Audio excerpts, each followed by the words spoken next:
cours de route. Mais vous savez, ouais, si je commence à raconter ça aussi, on va prendre du temps. Moi, j'aime bien quand les événements commencent à l'heure indiquée. On n'a pas réussi ce soir, hein. Mais je trouve que c'est... Comment dire, on dit que la ponctualité, c'est la politesse des rois. Je trouve que c'est... Déjà, ne serait-ce que pour respecter les gens qui arrivent à l'heure. Vous voyez, vous êtes là, vous avez fait l'effort, il y a des gens qui sont arrivés 1 heure avant, donc c'est bien de commencer à l'heure.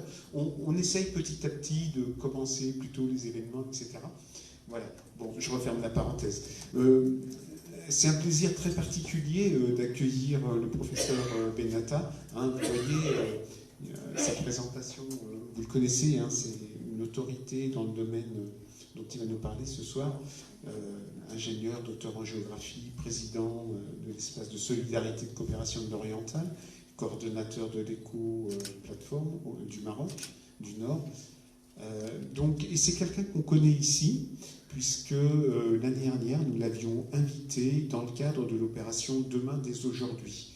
Vous savez, Demain dès aujourd'hui, c'est un mouvement qui est né à la suite du mouvement, l'opération des Colibris qui a été lancée par Pierre Rabhi. C'est ce qui a succédé au niveau des instituts français au Maroc. Et en fait, Demain dès aujourd'hui, pour nous, c'est une occasion de réfléchir sur le monde de demain. La pandémie nous a aussi posé beaucoup de questions. Est-ce qu'on peut continuer de vivre comme ça? La Terre a des ressources qui sont très précieuses. Bon, je ne vais pas commencer, mais c'est vraiment, on doit beaucoup s'interroger sur tout ce qui relève de la transition écologique, de l'éco-citoyenneté. Hein. Et justement, M. Benatta, dans le cadre de l'opération Demain dès aujourd'hui, l'année dernière, il avait commencé, il avait initié une série de clips vidéo que l'on avait lancés, où Nabil, qui est notre chargé de communication, l'avait accompagné pendant toute une journée sur l'embouchure de la Moulouya. Et je parle de cette vidéo parce que vraiment, comme on dit en mauvais français, elle a cartonné. Elle a été vue, mais de nombreuses fois, à travers tout le Maroc, voire même de l'extérieur. Et elle a même fait des jaloux. Tiens, mais à Oujda, vous réfléchissez comme ça, à Oujda, il se passe des choses comme ça, à Oujda. Vous voyez? Donc, et pour moi, c'est vraiment un honneur. Je suis vraiment enchanté de retrouver le professeur Benatta, le docteur Benatta ce soir. Voilà, voilà ce que je voulais vous dire. Moi, je vais rapidement passer le micro à notre conférencier. Simplement, je l'ai dit à quelques personnes, on est dans une saison de conférences en ce moment. Hein. Il y a aussi des animations en ce moment dans le cadre de la Sillonne Volubile, dans 2 salles de classe avec des intervenants aussi qui viennent de France, une professeure de Fès. Et jeudi, je vais vous citer aussi une autre conférence très importante. Si vous avez la disponibilité de venir, c'est aussi une conférence tout à fait exceptionnelle, comme celle de ce soir. Il y a une cinéaste franco-marocaine qui vient de France exprès, une cinéaste très talentueuse. Elle a présenté des films au César, elle a eu des films primés, et elle va aborder une thématique sur l'appropriation de l'espace public par le genre. Et elle a tourné 2 documentaires qu'elle va montrer, elle va expliquer sa façon de travailler. Vous savez, c'est des films où on voit des femmes qui sont dans les cafés, c'est très étonnant. Et si vous avez la disponibilité, si cette thématique du genre, la place de la femme dans la société, etc., vous intéresse, vous êtes les bienvenus. Hein. Voilà. La cinéaste, c'est Randa Maroufi. Voilà. Docteur Benatta, voilà, parce que je vais me taire, ça suffit, j'ai même trop parlé, donc à vous la parole, et encore une fois, je vous dis un grand merci. Vous savez, ce matin, j'ai envoyé quelques WhatsApp à quelques connaissances, il y a des gens qui m'ont dit « Ah, mais je vais venir, c'est mon cousin. Ah, mais je vais venir, il est de ma famille. » Et tout à l'heure, je lui dis « Mais c'est qui, monsieur qui filme ?» Il me dit « C'est mon fils. » Mais tout se passe en famille ici, c'est assez incroyable. Donc voilà, c'est quelqu'un de ma famille, le docteur Benatta. Voilà, docteur, encore une fois, merci de votre participation. Merci. Tout d'abord, je tiens à remercier M. Pierre Mathieu pour cette invitation qui va nous permettre de débattre une idée, une pensée. Et je vous remercie aussi d'être présent ici pour débattre cette idée. Pierre, peut-être, il a annoncé un fils, mais j'ai beaucoup d'amis et j'ai aussi un oncle ici dans la salle. Mehdi, il est de ma famille et j'ai beaucoup d'amis dans la salle. C'est une bonne chose. Ce que je vais vous exposer aujourd'hui, c'est une idée. Idée que je vois, quelque chose qui va venir. Et donc, il faut avoir donc cette chose de prévoir les problèmes pour pouvoir les solutionner, trouver des solutions de loin. Parce que quand on est devant le fait accompli, ça y est, on ne peut pas enlever un barrage, on ne peut pas enlever des canaux d'irrigation, on ne peut pas, ça devient trop lourd. Alors, cette question que nous allons débattre ensemble, et j'aimerais avoir vos idées, vos pensées à ce sujet, et je souhaite vous convaincre comme quoi c'est vraiment un problème qui va venir, qui va impacter la nature, qui va impacter le vivant, les poissons, les oiseaux. Et donc, c'est notre devoir, en tant que citoyens de la planète, de défendre la nature. Voilà, donc je compte beaucoup sur ce débat, cet échange, pour avoir donc un groupe de citoyens qui puissent défendre cette nature. Et c'est pas facile. J'ai essayé de convaincre l'Alliance méditerranéenne pour les zones humides. Eux, ils s'occupent de lancer des alertes rouges quand il y a un problème. Et notre problème, il est tellement grand que l'Alliance méditerranéenne, qui groupe tellement de pays autour de la Méditerranée, n'ont pas eu suffisamment de courage pour se lancer dans ce problème.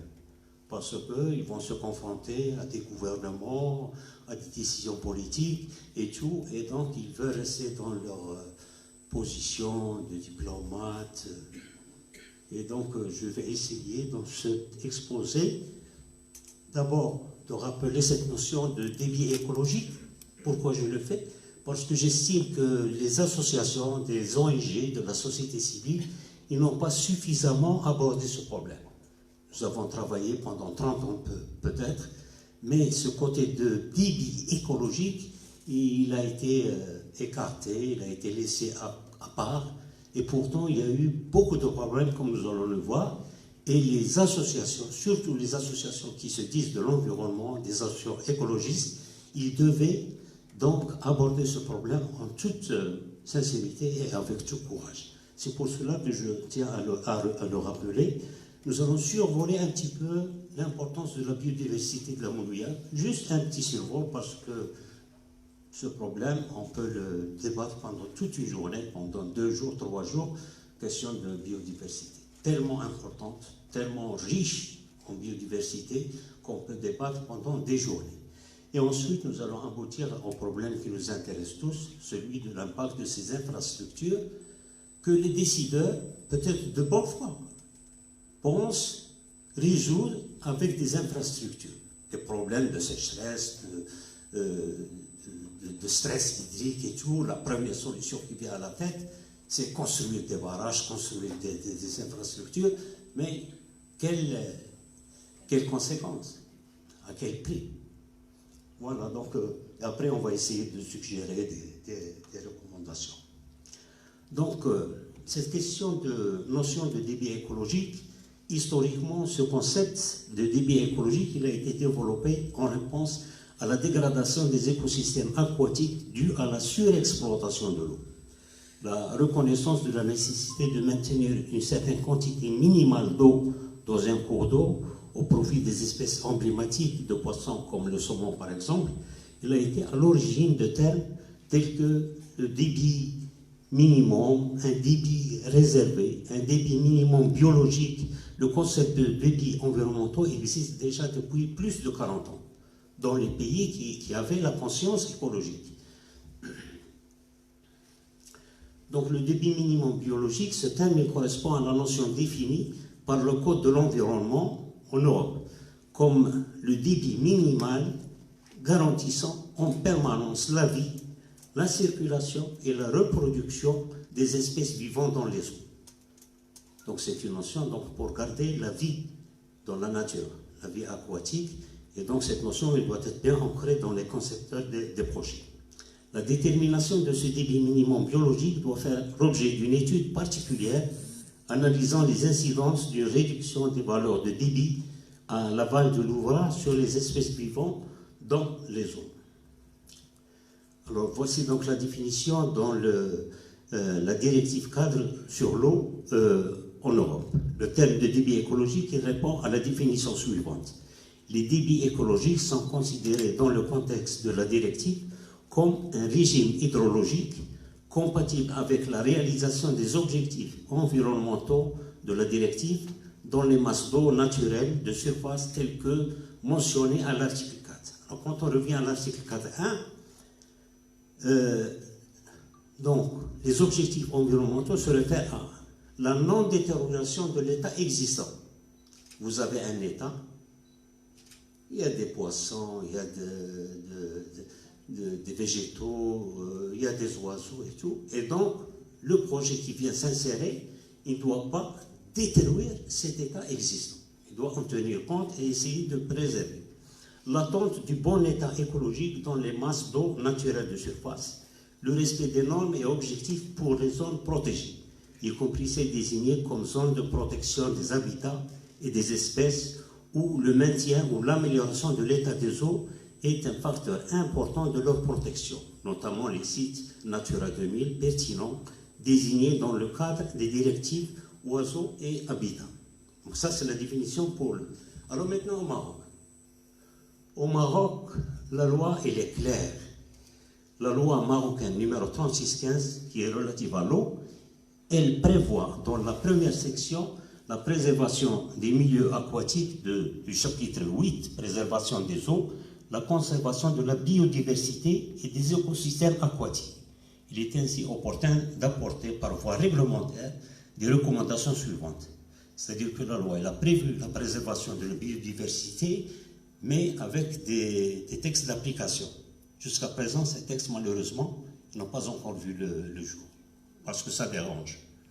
Alors, quand on a des lois et les arrêtés d'application qui ne sont pas sortis, ça veut dire que la loi, elle dérange certains groupes dans l'administration. Et ça peut passer, ça demande parfois des dizaines d'années avant d'aboutir à ces lois de prison. Donc, inscrire la biodiversité. Donc, il est ainsi opportun d'adopter par voie réglementaire les recommandations suivantes. Inscrire la biodiversité comme usager de l'eau. C'est très simple. Nous sommes tous des usagers, mais il y a d'autres usagers sur la Terre. Nous ne sommes pas les seuls. Il y a les êtres vivants, il y a les oiseaux, il y a les poissons, il y a la nature. Tout ça, ce sont des usagers. Et donc, il faut les inscrire comme usagers de l'eau. Il faut en tenir compte. Soutenir l'intégration de la notion de débit écologique dans les textes d'application des articles 97 de la loi 3615, appliquer le débit écologique dans au moins un barrage pilote. Jusqu'à présent, nous avons 60 ans d'expérience des barrages, nous avons construit plus de 149 grands barrages, au-delà des petits barrages, mais cette notion n'a pas été appliquée jusqu'à présent. Nos ingénieurs de génie civil ne veulent pas améliorer leur technique et leur savoir-faire pour en tenir compte et bâtir des barrages écologiques. On fait des masses de béton, d'acier, mais qui ne tiennent pas de la nature.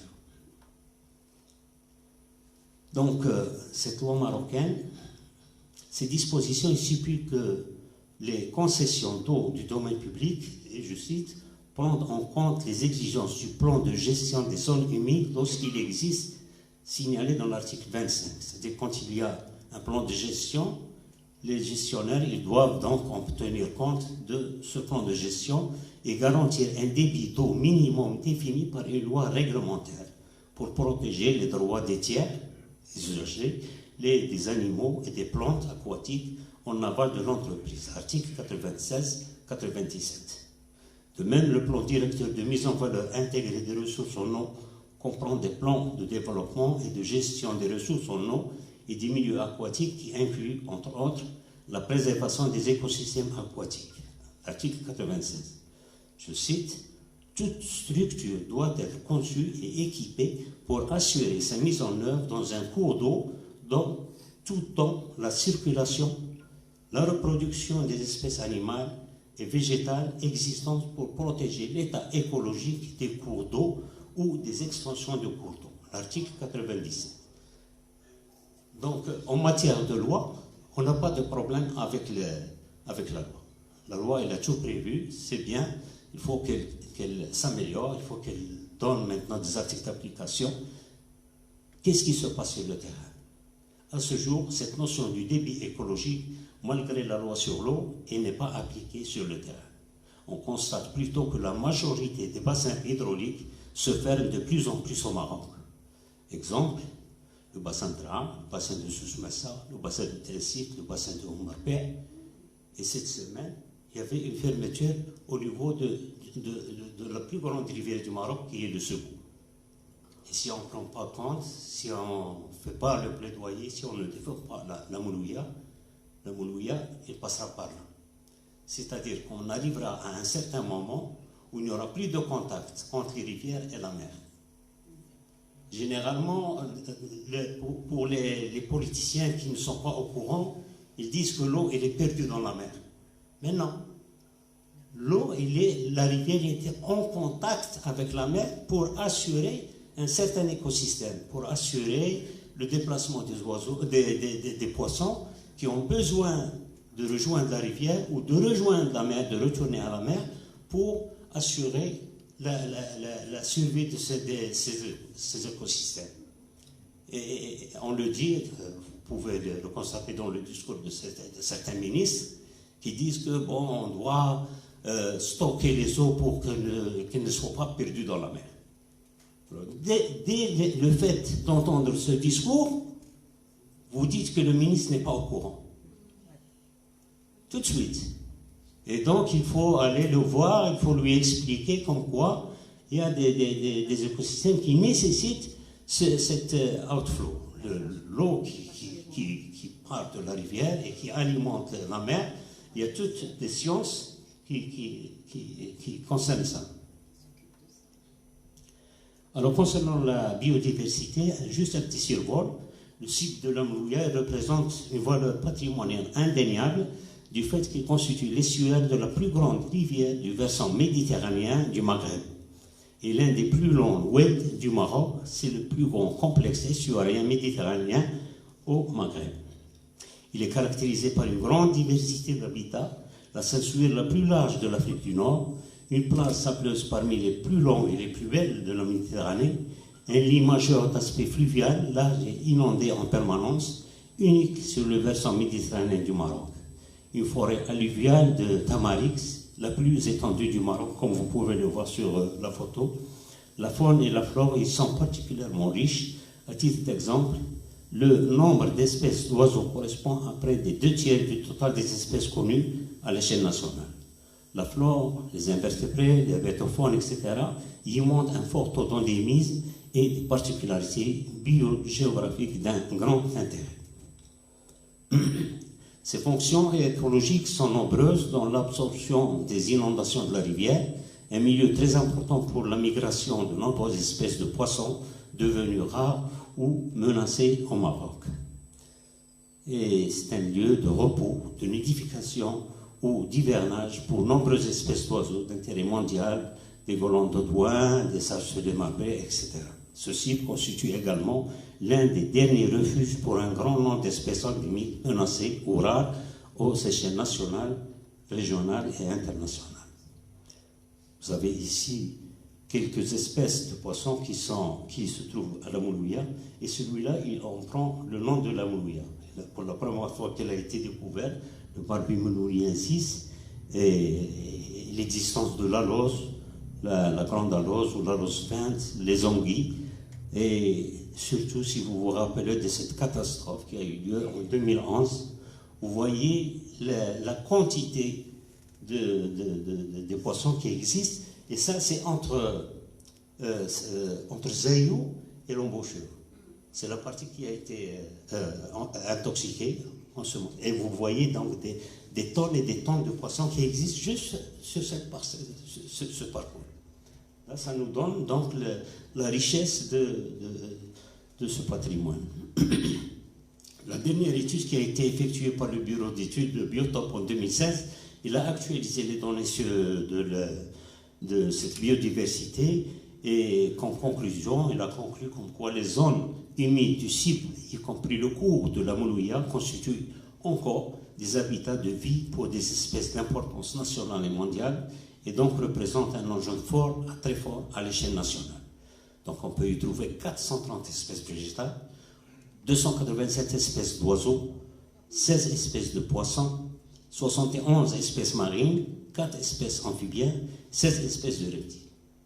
Donc, ça conclut un petit peu l'importance de cette biodiversité, de ce patrimoine que nous avons le devoir de défendre.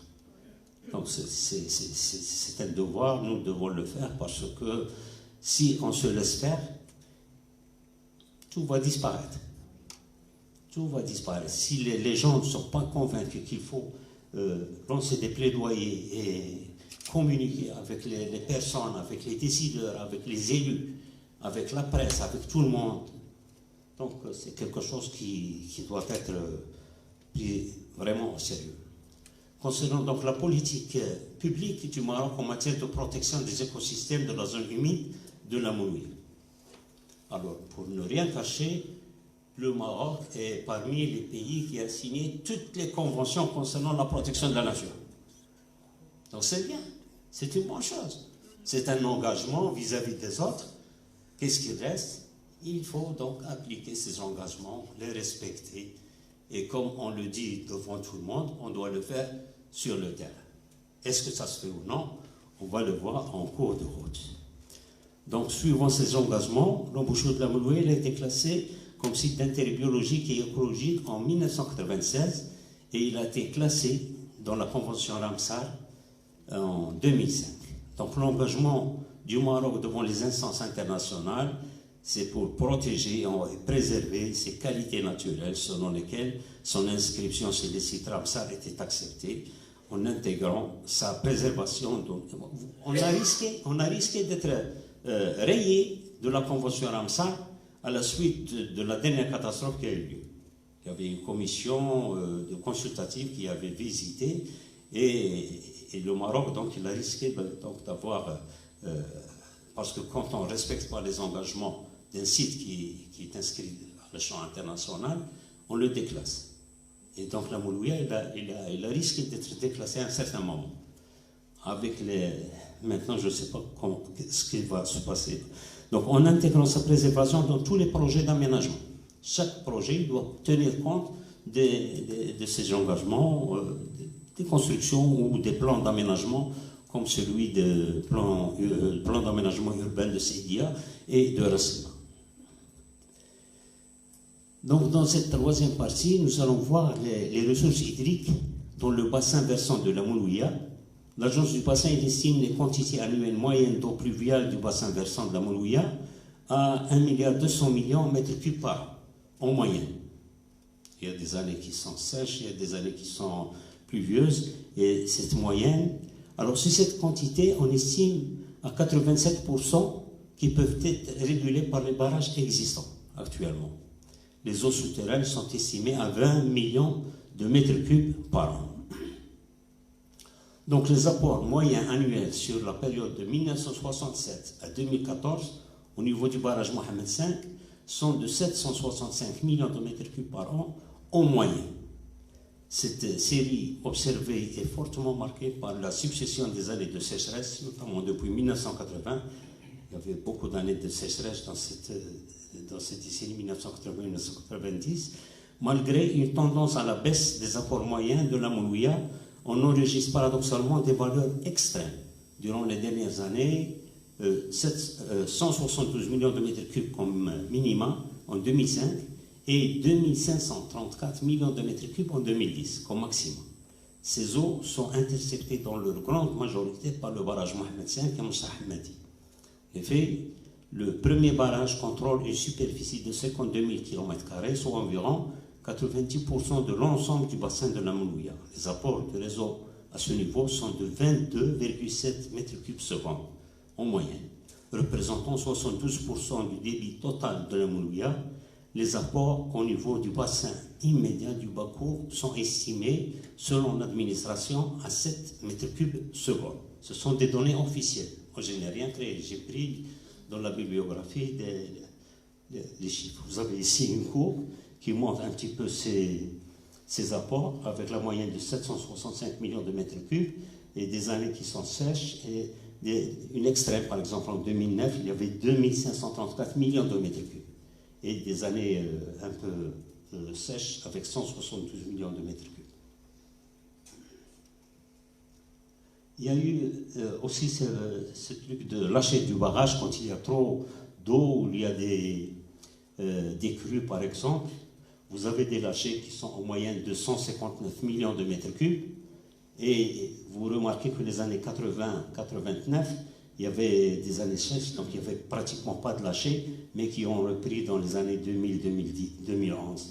Après, je n'ai pas pu continuer parce que l'information est difficile à recevoir de l'administration. Les résurgences. En aval du Bara Meshra Hamadi, le cours central est essentiellement alimenté par les apports des résurgences situées au niveau des gorges entre Meshra Hamadi et Meshra Safsaf. Donc maintenant, nous avons un phénomène. Pratiquement, nous avons suffisamment de barrages sur la Moulouya pour contrôler plus de 90% des ressources hydriques. Donc, à partir de Meshra Hamadi jusqu'à l'embouchure, c'est des résurgences, c'est des sources qui sont, nous allons voir des photos tout à l'heure, qui alimentent ce cours. C'est-à-dire l'aval de Meshra Hamadi, il est alimenté uniquement par des sources qui sont là. Ils sont en moyenne de 7 mètres cubes seconde. Vous savez ici un exemple. Ça, c'est la source de Moulay Ali. Et c'est ces sources comme ça qui alimentent l'aval de la Moulouya après Meshra Hamadi. Donc ce n'est pas les eaux qui viennent de l'Atlas ou du haut plateau. C'est des sources qui sont en aval et qui alimentent. Et ces sources maintenant sont convoitées par le ministère de l'Agriculture. Ils veulent récupérer ces sources qui alimentent la biodiversité, qui donnent la vie aux poissons pour la détourner vers l'agriculture. Et là donc il faut aller de façon intelligente pour pouvoir sauvegarder la biodiversité et les intérêts économiques. Ça, c'était une autre source, en termes, c'est les chats.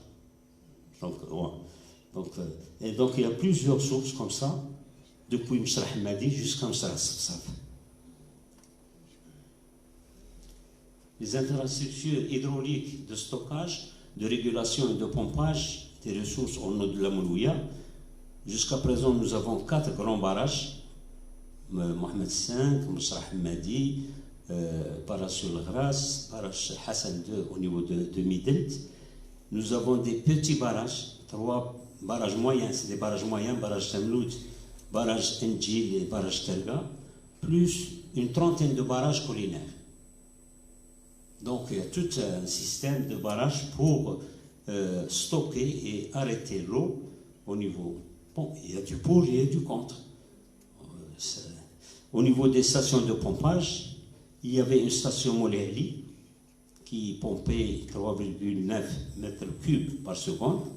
Actuellement, cette année, le ministère de l'Agriculture a inauguré une nouvelle station Letstut, 1,5 mètres cubes par seconde.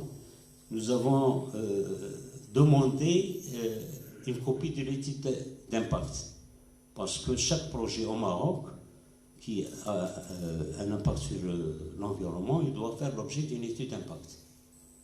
Cette étude, jusqu'à présent, on n'a pas eu accès.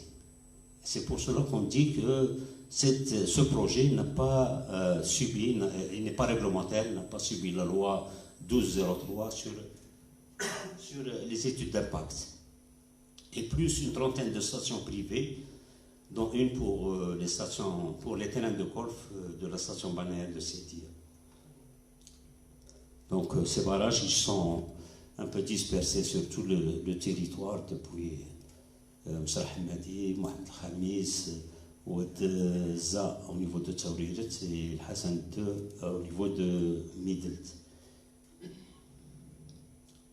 Les prélèvements sur les débits écologiques de la Moulouya, Nous l'avons mentionné que la station Moulay Ali, qui est située sur l'oued Moulouya, à l'avant du barrage Moussa Hamadi, a été créée en 1995 pour assurer un appoint à partir des résurgences qui jaillissent entre le barrage et la station.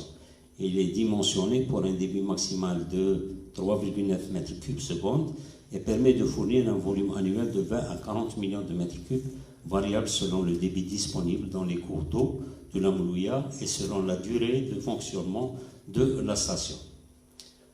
Donc, nous avons aussi des stations de pompage privées, une trentaine à peu près, la station de pompage de Vadeja, la station de pompage de Ouletstout, et des projets actuellement de construction de nouveaux barrages que nous allons voir tout à l'heure. Une vue sur la station de pompage de Moulay Ali, vous savez la station ici en bas.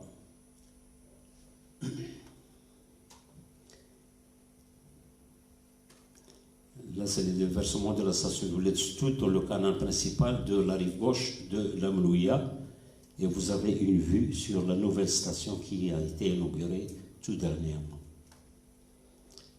Des stations de privés, des agriculteurs.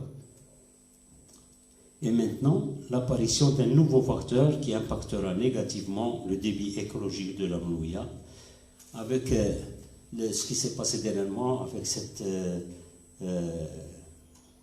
baisse dans la pluviométrie. Le gouvernement marocain a opté pour un plan d'eau de 2020-2027 et pour notre région de l'oriental, ce qui a été prévu, donc un barrage au niveau de Terga Oumadi avec une capacité de 287 millions de mètres cubes, la surélévation du barrage Mohamed V qui est en cours pour atteindre une capacité de 1 milliard de mètres cubes et le barrage Sefsaf dans la province de Berkane pour 600 millions de mètres cubes et un autre barrage, Beni Aziman, au niveau de la province de Trivouche, avec 45 millions de mètres cubes. Donc, ce programme, à notre avis, il va toucher énormément le débit écologique de la Moulouya. D'abord parce que la Moulouya, il a son potentiel. On ne peut pas demander à quelqu'un d'avoir plus que ce qu'il peut. La Moulouya, il a ses capacités avec des débits qui sont variables. Et donc, pour nous, chaque fois où on projette de créer un barrage, on le constate. Chaque fois qu'il y a un barrage, il y a création de périmètres irrigués jusqu'à côté. Et donc, vous voyez, l'irrigation est prévue pratiquement pour tous les barrages.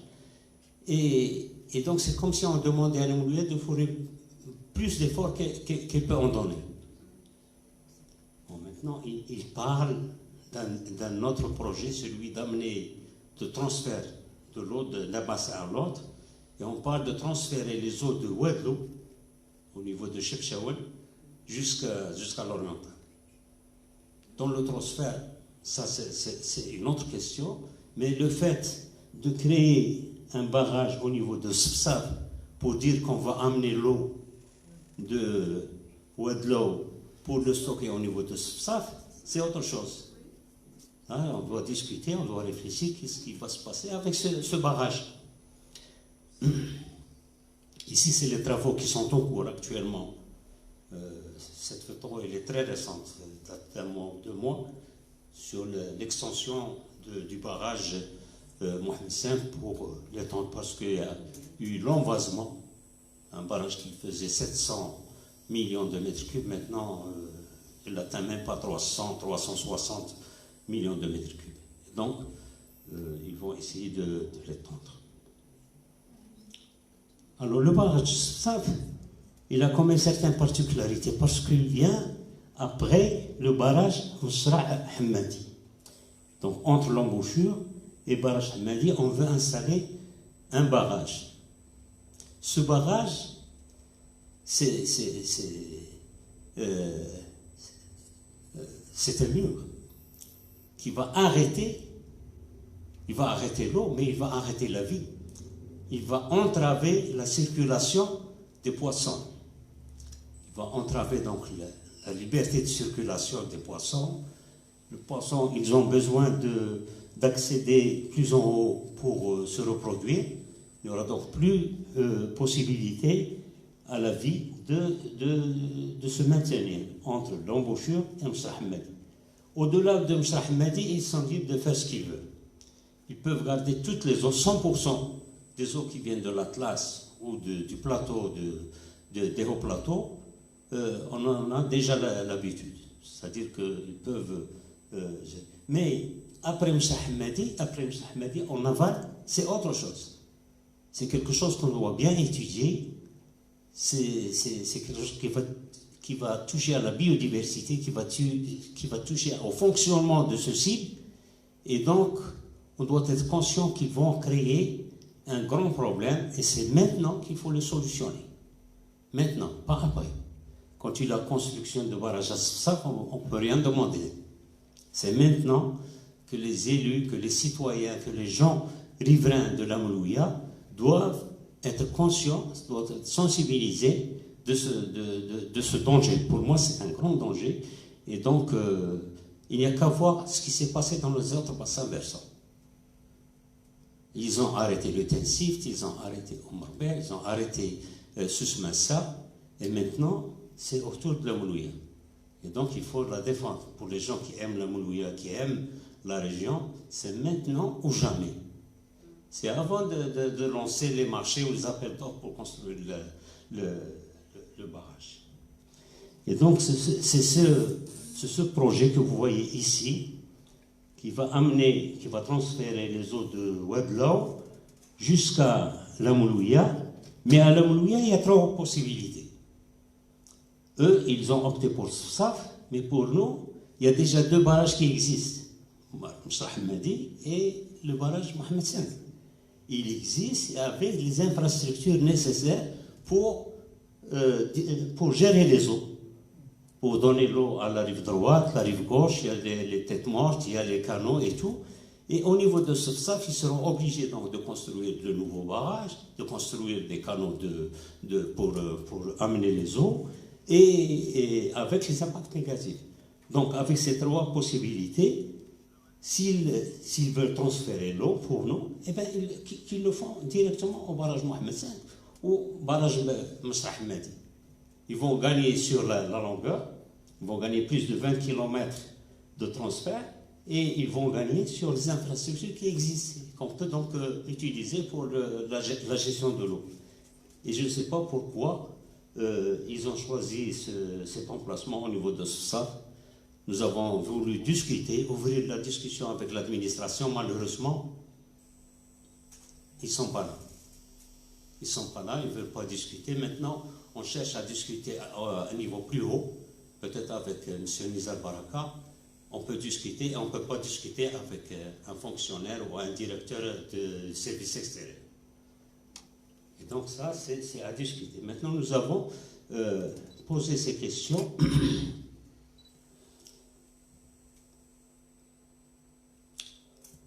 Donc, si on considère que les ressources sont disponibles au niveau des urgences, qui sont évaluées à 221 millions, sont nécessaires pour subvenir aux besoins actuels des stations de pompage actuelles, Mouléali ou Letchtout, la station touristique, les agriculteurs, les riverains à la Moulouya, et aux besoins du débit écologique, il ne restera que les eaux provenant des lâchers du barrage Msrah Hamadi, soit en moyenne 159 millions de mètres cubes, pour faire l'objet de stockage au niveau du barrage de Msrah Hamadi, prévu pour 600 millions de mètres cubes. Donc il faut 4 années pour remplir à partir des disponibilités actuelles. C'est-à-dire, on ne tenons pas compte du transfert, parce que le transfert, c'est un autre projet.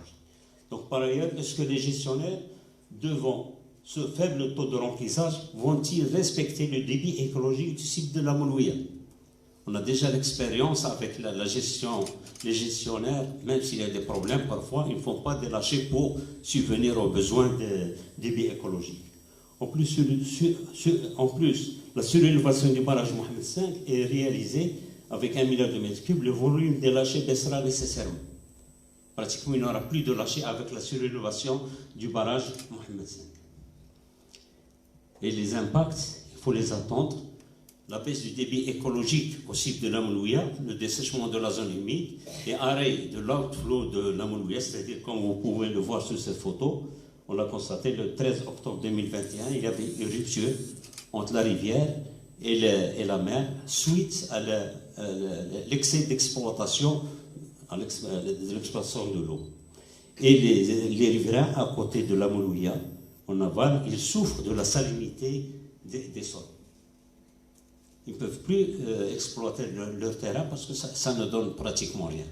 Et nous avons aussi l'accumulation des concentrations des polluants de la Moulouya qui vont donc aboutir à la mortalité des poissons.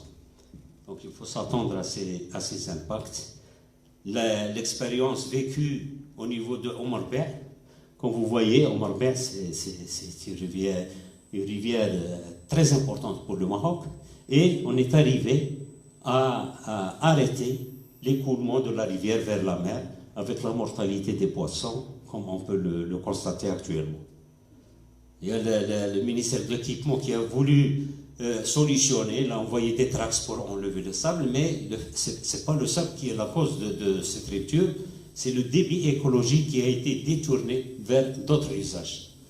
À Omar Bey et aussi Soussmassa, ici c'est à la suite d'une crue que l'ouverture a été occasionnée. Mais à Soussmassa c'est la même chose, et dans les autres périmètres, Tensif, Tedra, et toute cette semaine, le 12 mai 2022, le Sebou, que vous connaissez, il a été asséché. Donc vraiment c'est un risque sérieux. Et il faut donc prendre en considération ces situations. Alors si on utilise cette approche de Nexus pour analyser les incohérences des politiques publiques en matière de gestion des ressources hydriques, l'extension des périmètres irrigués et la protection des écosystèmes fragiles, des zones humides, on peut se poser des tas de questions. Par exemple, dans l'hypothèse d'une variabilité spatio-temporelle des eaux pluviales, avec une tendance à la baisse de cette ressource et la hausse du stress hydrique et des sécheresses structurants, est-il donc cohérent de procéder à l'extension ou la création de nouveaux périmètres irrigués? C'est une question que nous posons au ministère de l'Agriculture. Nous avons un stress hydrique, nous avons des années de sécheresse, la pluie il va en décroissance, et chaque fois on entend qu'il y a des nouveaux périmètres irrigués. À Gersif, à Tsaouriret, bientôt à Triouch. Est-ce que c'est vraiment cohérent? Pratiquer des cultures trop exigeantes en eau. On l'a vu dans le sud, par exemple. Maintenant, actuellement, avec la nouvelle culture de l'avocat. Ne pas procéder au contrôle de prélèvements illégaux et la surexploitation des zones souterraines. Maintenant, avec le développement de l'énergie voltaïque, vous avez une énergie pratiquement gratuite, et certains agriculteurs, moi je vous le dis, hein, ils pompent 24 sur 24. 24 sur 24. Donc ils ont de l'eau, ils irriguent comme ils veulent, mais en même temps, on surexploite le stock stratégique. Parce qu'on risque un jour de ne plus trouver de l'eau dans nos robinets. Et si on ne contrôle pas ça, on va arriver à des conséquences de ne pas limiter le pompage excessif des stations de Mouléali et Ouletstut.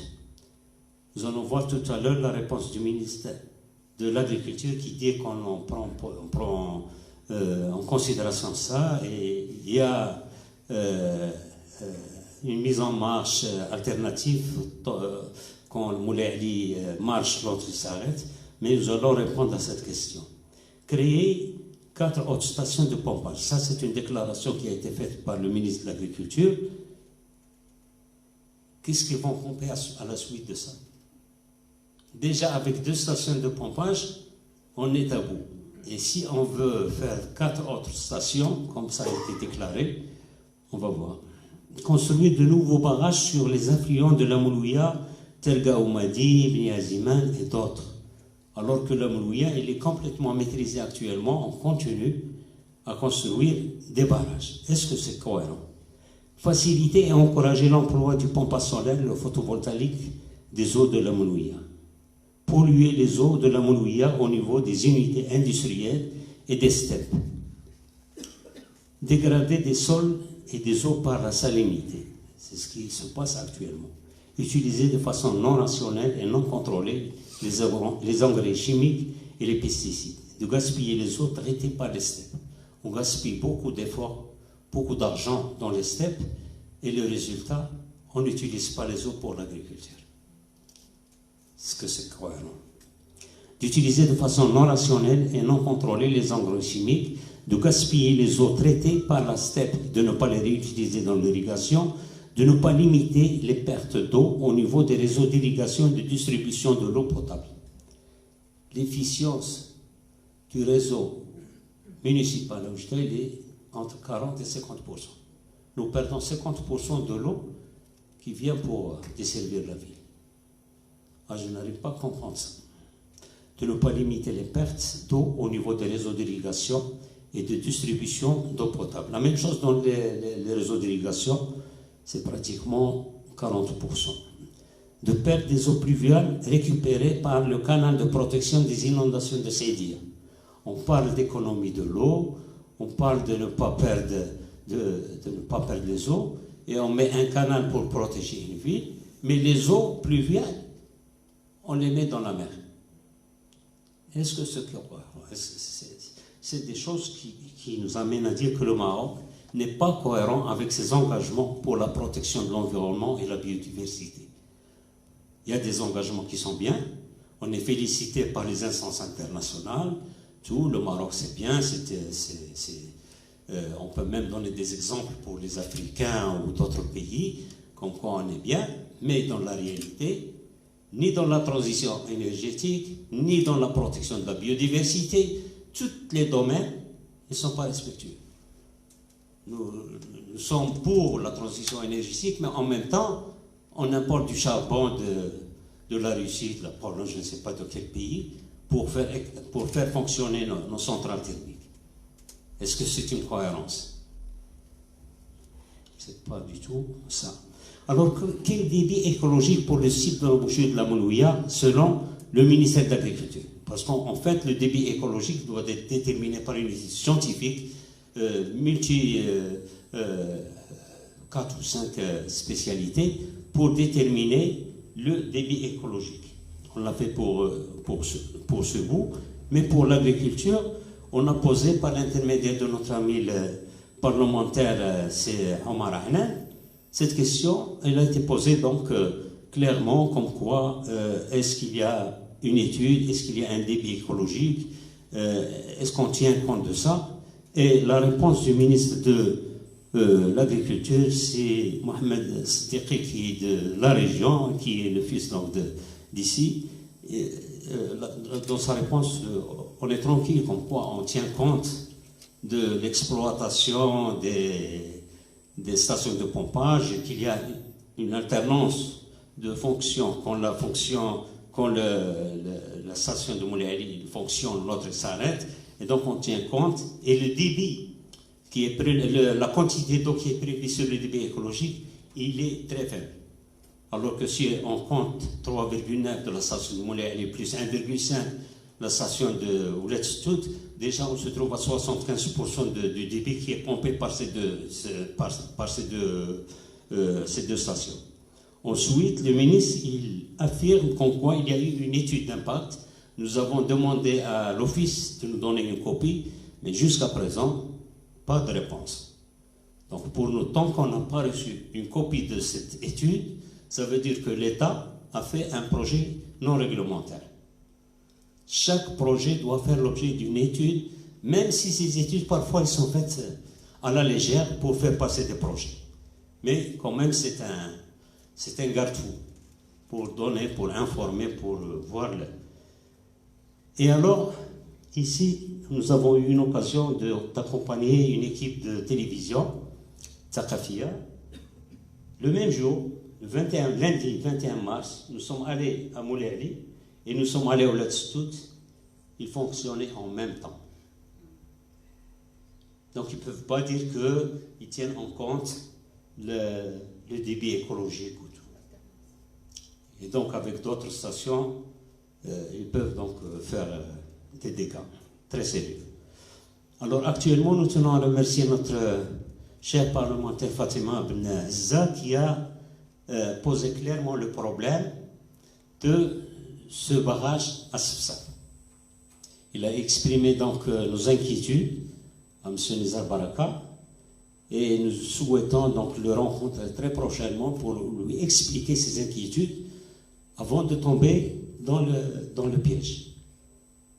Ce barrage ne va pas résoudre le problème de l'oriental et surtout sa positionnement au niveau de à l'aval de Mshra Hamadi. On doit s'abstenir de toute construction, de toute station de pompage et laisser la vie donc à la nature et respecter cette... On attend toujours la réponse à cette question. Vous avez ici une évolution du débit de l'oued de Moulouya au niveau de la station de Sfsaf. Avant la construction des barrages en 1956, le barrage était à peu près de 30 mètres cubes secondes. C'est le débit qui alimentait l'oued.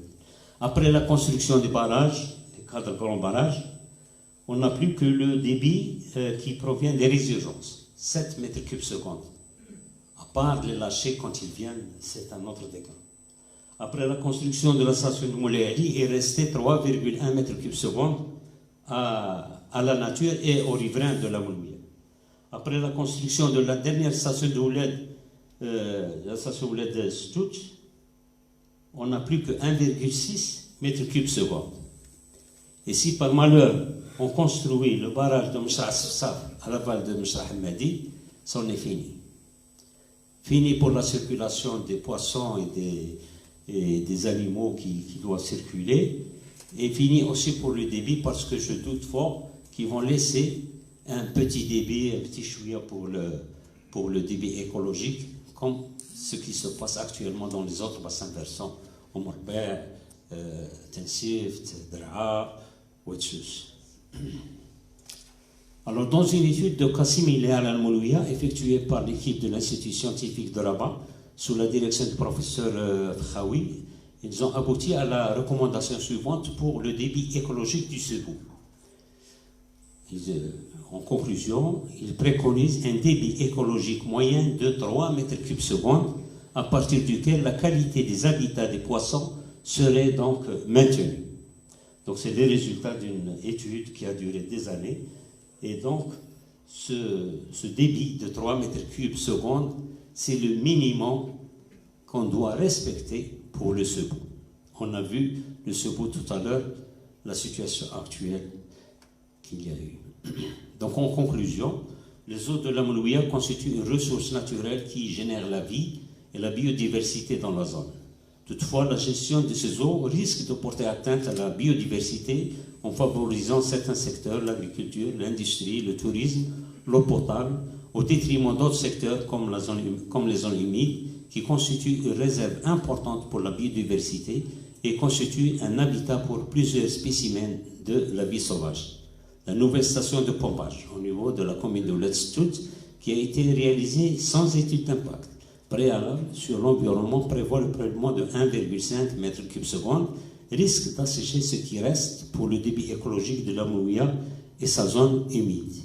Le programme de surélévation du barrage Mohamed V et le projet de construction d'un nouveau barrage au niveau de Mshra Sfsaf et d'autres barrages sur les affluents de la Moulouya risquent de porter une atteinte très grave à la biodiversité et au devenir de la zone humide de l'embouchure de la Moulouya, qui revêt une importance internationale. Donc, en tant que société civile, en tant que population riveraine, en tant que citoyens de la région, nous ne pouvons que suggérer certaines recommandations, certains conseils pour nos décideurs, en espérant, en souhaitant qu'ils soient à l'écoute. Premièrement, actuellement, nous avons eu la chance, après 10 années de la loi sur les aires protégées 2207, nous avons eu la chance d'avoir des arrêtés d'application. C'est une chance. Dernièrement, ça fait 3 ou 4 mois, je pense. Donc, nous sollicitons ces décideurs de doter le site de l'embouchure de la Moulouya d'un statut plus fort de protection, conformément à la loi 2207 sur les aires protégées et ses arrêtés d'application. Actuellement, c'est un site qui est Ramsar, mais on souhaite qu'il soit une aire protégée avec un plan de gestion qui doit être promulgué très, très prochainement. Donc, assurer et respecter le débit écologique nécessaire au site de l'Amlouia, conformément à la loi sur l'eau numéro 3615. Publier les arrêtés d'application des arrêtés des articles 25, 96, 97 de la loi sur l'eau. Réguler le pompage d'eau au niveau des différentes stations de pompage Moulay El Chrif, Oulet-Stout et d'autres stations privées, et surseoir à la création de nouvelles stations de pompage. Si on crée d'autres stations de pompage, ça veut dire qu'on va vraiment assécher l'oued. Revoir le plan d'eau pour l'irrigation et l'eau potable 2020-2027, notamment la construction du barrage Machar Safsaf et d'autres nouveaux barrages. Nous avons aussi une conduite qui alimente le bras mort et qui est donc une source de biodiversité. Et ce canal il a été abandonné pendant des années. Nous souhaitons qu'il soit donc curé périodiquement, ce canal qui amène les eaux d'une source qui s'appelle Ain Zibda. La réutilisation des eaux traitées à la steppe de Seydia et Cap de l'eau et de Zey. Nous avons 3 stations qui traitent, mais le résultat du traitement, il va à la mer au lieu d'être réutilisé, comme le prévoit d'ailleurs la loi sur l'eau. Économiser les eaux pluviales captées par le canal de protection contre les inondations de la ville de Seydia au profit de la nappe souterraine et du site de l'Amlouia. C'est nécessaire ces eaux pluviales parce qu'ils maintiennent, si vous l'avez remarqué à côté de Madame, quand vous terminez le projet de Fadeza, il y a Madame Vacances, c'est ça. Juste à côté, il y a une junipérée. Cette junipérée, si vous remarquez, elle est en train d'être asséchée parce que la nappe n'alimente plus les racines. Et donc, ces eaux qui alimentaient dans le temps la zone humide, maintenant, ils sont captés par le canal de protection d'inondation et ils sont drainés vers la Moulouia, vers la mer. Et donc, ces eaux, ils doivent profiter à cette zone humide, protéger la ville. C'est bien, c'est une bonne chose. Et dans le temps, il y avait ici un directeur de l'agence du bassin. Il était conscient de ce problème et il avait suggéré de limiter le canal au niveau de la zone humide. Parce que généralement, la zone humide, c'est interdit de faire ce genre d'aménagement. Mais malheureusement, les décideurs politiques ne voulaient plus d'inondation du tout et ils ont donc donné des ordres à ce jeune directeur de continuer le canal jusqu'à la Moulouia. Et c'était une erreur fatale qu'il faut revoir, il faut essayer de traiter parce qu'on est en train de perdre de l'eau contre la politique du Maroc qui veut économiser l'eau et en même temps on est en train d'assécher la zone humide et dire assécher la zone humide ça veut dire donner d'autres convoitises aux immobiliers. Cette construction elle est construite dans une zone humide. Vous pouvez le constater à côté. Là, il y avait une zone humide et maintenant, ils sont en train de faire des hôtels, des appartements pour s'enrichir. Nous demandons aussi la réalisation d'essais hydrauliques pour éviter la remontée parce que le débit maintenant il est faible et les eaux de la mer saline, ils sont en train donc de remonter et de gêner les agriculteurs et de gêner donc tout le... Et c'est possible, je pense, nous le pensons, comme quoi avec ce genre de seuil, on va limiter donc... essayer de séparer les eaux qui viennent de la mer et les eaux qui viennent des résurgences. Et une dernière suggestion, nous demandons l'application de la démocratie participative. On en a trop parlé, il y a des lois maintenant actuellement, chaque fois on en parle dans les télévisions et tout, mais malheureusement l'accès à l'information, qui est stipulé par la loi numéro 3110, il fait défaut. On n'a plus accès à l'information pour pouvoir suivre ce qui se passe sur le terrain et sans information, nous ne pouvons rien faire. L'information, elle est nécessaire pour suivre la situation actuelle et pour avoir des données et essayer donc d'être impliqué. Donc l'implication des associations, de la société civile, de la population dans les décisions des plans de développement, c'est nécessaire. Nous sommes donc des partenaires pour l'intérêt général de notre patrie. Voilà, merci à toutes les associations, à tous les citoyens et à toutes les administrations les instances internationales de protéger le site de la Moulouya. Je vous remercie pour votre attention. Je m'excuse si j'étais un peu long.